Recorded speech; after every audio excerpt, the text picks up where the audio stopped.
Pero todas estas profesiones de fe me parecen muy aburridas de leer, así que contaré una anécdota, aunque en realidad ni siquiera sea una anécdota. Más bien es solo un recuerdo lejano que por alguna razón tengo muchas ganas de contar precisamente aquí y ahora, al final de nuestro tratado sobre el pueblo. En aquel entonces yo tenía apenas 9 años. Pero no, mejor empezaré desde cuando tenía 29 años. Era el segundo día de la Pascua. El aire era cálido, el cielo azul, el sol alto, cálido y brillante, pero en mi alma reinaba una profunda oscuridad. Vagaba tras los barracones, miraba y contaba los postes de la sólida empalizada de la prisión, aunque en realidad no quería contarlos, pese a que solía hacerlo por costumbre. Era ya el segundo día en que la fiesta se celebraba en la cárcel. Los presos no salían a trabajar. Abundaban los borrachos, las blasfemias y las peleas estallaban a cada momento en todos los rincones. Sonaban canciones horribles y repugnantes, se jugaba a las cartas en los camastros bajo las literas, y varios convictos yacían ya apaleados casi hasta la muerte por sus propios compañeros, sometidos a su propio tribunal por alboroto excesivo y cubiertos con abrigos sobre las literas, esperando que revivieran y se recuperaran. Varias veces ya habían aparecido cuchillos desenvainados. Todo esto, durante los 2 días de fiesta, me había atormentado hasta la enfermedad. Nunca podía soportar sin repulsión la desenfrenada borrachera popular, y aquí, en este lugar, mucho menos. En esos días ni siquiera las autoridades se asomaban a la prisión. No hacían requisas ni buscaban licor. Entendían que había que dejarlos divertirse, aunque fuera una vez al año, incluso a estos desheredados, y que de otro modo todo sería peor. Finalmente, una rabia se encendió en mi corazón. Me encontré con el polaco Kamiński, uno de los presos políticos. Me miró sombrío, sus ojos relampaguearon y los labios le temblaron. «Odio a esos bandidos», me gruñó entre dientes y siguió su camino. Regresé al barracón, aunque apenas un cuarto de hora antes había salido corriendo de allí como loco, cuando 6 hombres fornidos se lanzaron todos a la vez sobre el tártaro borracho Gacín para dominarlo y empezaron a golpearlo. Lo golpeaban brutalmente. A un camello podrían haberlo matado con semejante paliza, pero sabían que a ese Hércules era difícil matarlo, y por eso pegaban sin miedo. Ahora, al volver, noté en el extremo del barracón, en las literas de la esquina, a Gacín ya inconsciente y casi sin señales de vida. Yacía cubierto con un abrigo y todos lo evitaban en silencio, aunque confiaban firmemente en que para la mañana siguiente recobraría el sentido. De una paliza así, en cualquier momento, el hombre podría morirse. Me escabullí hasta mi lugar, frente a la ventana con reja de hierro, y me tendí de espaldas, con las manos detrás de la cabeza y los ojos cerrados. Me gustaba estar así. Al que duerme no lo molestan, y mientras tanto se puede soñar y pensar. Pero no me daban ganas de soñar. El corazón latía intranquilo y en los oídos resonaban las palabras de Kamiński. Odio a esos bandidos. De todos modos, ¿para qué describir las impresiones? Incluso hoy a veces sueño con aquel tiempo por las noches, y no tengo sueños más angustiantes. Quizá alguien observe también que hasta hoy casi nunca he hablado públicamente de mi vida en prisión. Las memorias de la Casa de los Muertos las escribí hace 15 años en nombre de un personaje inventado, un criminal que supuestamente había matado a su esposa. De paso, añadiré, como detalle, que desde entonces mucha gente piensa y sigue afirmando, incluso hoy, que fui enviado al exilio por haber matado a mi esposa. Poco a poco, me quedé dormido de verdad y sin darme cuenta me sumergí en los recuerdos. Durante mis 4 años de presidio rememoré sin cesar todo mi pasado y al parecer en esos recuerdos volví a vivir toda mi vida anterior. Aquellos recuerdos surgían por sí solos. Rara vez los evocaba por mi propia voluntad. Comenzaban en algún punto, en algún rasgo a veces imperceptible, y poco a poco crecían hasta convertirse en una imagen completa, en una impresión vívida y acabada. Analizaba esas impresiones, les añadía nuevos matices a lo ya vivido tiempo atrás y sobre todo las corregía. Las corregía sin cesar. En eso consistía toda mi diversión. Esta vez de pronto recordé por alguna razón un momento insignificante de mi primera infancia, cuando tenía apenas 9 años. Un momento que al parecer había olvidado por completo, pero especialmente amaba los recuerdos de mi niñez más temprana. Recordé un mes de agosto en nuestro pueblo. Un día seco y claro, pero algo frío y ventoso. El verano ya terminaba y pronto tendría que ir a Moscú, a aburrirme de nuevo todo el invierno con las lecciones de francés, y sentía muchísima pena por tener que dejar el pueblo. Crucé los graneros y bajando por la quebrada subí al Osk, como llamábamos al espeso matorral que había al otro lado de la barranca, hasta el bosque. Entonces me interné más entre los arbustos y escuché como no muy lejos, a unos 30 pasos, en un claro, un campesino araba en soledad. Sé que está arando cuesta arriba y que el caballo avanza con dificultad, y hasta mí llega, de vez en cuando, su grito. Vamos, vamos. Conozco a casi todos nuestros campesinos, pero no sé quién está arando ahora, aunque tampoco me importa. Yo estoy completamente absorto en lo mío, también ocupado.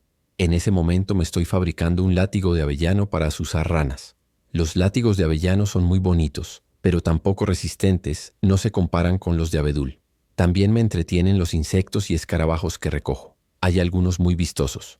Me gustan también los pequeños lagartos ágiles, rojo-amarillos, con manchitas negras, pero les tengo miedo a las culebras. De todos modos, aparecen mucho menos que los lagartos. Aquí hay pocos hongos. Para recolectarlos hay que ir al abedular, y ya tengo pensado hacerlo. Nada en la vida amaba tanto como el bosque, con sus hongos y frutos silvestres, con sus insectos y pájaros, erizos y ardillas, y ese olor húmedo de hojas podridas que tanto me gustaba. Incluso ahora, mientras escribo esto, me parece sentir el aroma de nuestro abedular del pueblo. Esas impresiones permanecen para toda la vida. De pronto, en medio del profundo silencio, escuché claramente un grito. «¡Viene un lobo!». Yo grité, y fuera de mí por el susto, salí corriendo a gritos a la pradera, directamente hacia el campesino que araba. Era nuestro campesino Marey. No sé si ese nombre realmente existe, pero todos lo llamaban Marey. Era un campesino de unos 50 años, corpulento, bastante alto, con abundante pelo canoso en su espesa barba castaña. Yo lo conocía, aunque casi nunca había hablado con él antes. Incluso detuvo a la yegua al oír mi grito, y cuando yo corriendo me aferré con una mano a su arado y con la otra a su manga, él se dio cuenta de mi miedo. «¡Viene un lobo!», grité sin aliento. Él levantó la cabeza y de manera involuntaria miró a su alrededor, creyéndome por un instante. «¿Dónde está el lobo?». «Han gritado». «Alguien acaba de gritar». «Viene un lobo», balbuceé. «¿Qué dices? ¿Qué dices? ¿Qué lobo? ¿Te lo imaginaste? Mira». «¿Cómo iba a haber un lobo aquí?», murmuró él tratando de tranquilizarme. Pero yo seguía temblando y me aferré aún más fuerte a su abrigo. Debía de estar muy pálido. Él me observaba con una sonrisa inquieta, evidentemente asustado y preocupado por mí. «Vaya que te asustaste», murmuró moviendo la cabeza. «Basta». Él extendió la mano y de repente me acarició la mejilla. «Bueno, basta ya, que Cristo sea contigo, cálmate». Pero yo no me persigné. Las comisuras de mis labios temblaban y al parecer eso fue lo que más le sorprendió. Extendió suavemente su grueso dedo de uña negra y manchado de tierra y tocó con delicadeza mis labios temblorosos. «Ay, mira nada más. ¡Ay!». Me sonrió con una expresión prolongada y casi maternal. «Señor, ¿pero qué es esto? Mira nada más». Por fin comprendí que no había ningún lobo y que el grito «¡Viene el lobo!» había sido solo producto de mi imaginación. Sin embargo, el grito fue tan claro y nítido que me estremeció. Ya antes, una o dos veces, me había parecido escuchar gritos similares, y yo era consciente de ello. Más tarde, al dejar atrás la infancia, esas alucinaciones desaparecieron. «Bueno, me voy», dije, mirándolo con timidez e interrogación. «Pues anda, y yo te veré irte. No te voy a dejar al lobo», añadió sonriéndome de nuevo con esa sonrisa maternal. «Bueno, que Cristo esté contigo, ve». Y me persignó con la mano, y luego él mismo se persignó. Yo me fui, mirando hacia atrás casi cada 10 pasos. Marey, mientras yo avanzaba, seguía de pie junto a su yegua, observándome alejarme y asintiendo con la cabeza cada vez que yo me volvía. Debo confesar que sentía un poco de vergüenza ante él por haberme asustado así, pero seguí caminando, todavía con miedo al lobo, hasta que subí a la loma del barranco, hasta la primera fila. Allí el susto se me pasó por completo, y de repente, de la nada, corrió hacia mí nuestro perro del patio, Bolchok. Con Bolchok ya me sentí completamente animado y miré a Marey por última vez. Ya no podía distinguir bien su rostro, pero sentí que seguía sonriéndome amablemente y asintiendo con la cabeza. Le hice un gesto con la mano. Él me respondió de igual manera y se puso en marcha con la yegua. «Bueno, bueno», volvió a oírse su grito lejano, y la yegua reanudó el arado. De pronto recordé todo esto, no sé por qué, pero con una asombrosa precisión en los detalles. De repente volví en mí. Me senté en la tarima y recuerdo que aún conservaba en el rostro una serena sonrisa evocadora. Durante un minuto más seguí recordando. Cuando llegué a casa después de lo de Marey, no le conté a nadie mi aventura. ¿Y qué clase de aventura era esa? Además, me olvidé de Marey muy pronto. Si después me lo encontraba de vez en cuando, jamás le dirigía la palabra, ni sobre el lobo ni sobre nada.